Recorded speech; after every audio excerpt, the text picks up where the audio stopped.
আসসালামু আলাইকুম। এই গাড়ির রিমোটে হারিয়ে গিয়েছিল, আমরা নতুন করে এই গাড়ির রিমোটে প্রোগ্রামিং করলাম। আলহামদুলিল্লাহ আমাদের প্রোগ্রামিং সাকসেস। এটা নোয়া স্কোয়ার 2021-এর মডেল। যদি আপনাদের কারো গাড়ি রিমোট হারিয়ে যায় অথবা নষ্ট হয়ে যায় বা রিমোট একটা আছে একটা কপি করতে চাচ্ছেন, অবশ্যই আমাদের সাথে যোগাযোগ করবেন। আমরা ঢাকার ভিতরে এবং ঢাকার বাইরেও হোম সার্ভিস দিয়ে থাকি। আলহামদুলিল্লাহ আমাদের প্রোগ্রামিং সাকসেস। এটা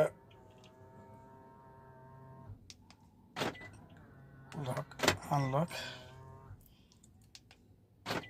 লক, আনলক। আলহামদুলিল্লাহ আমাদের প্রোগ্রামিং সাকসেস। র্যাবিট গাড়ি ছিল।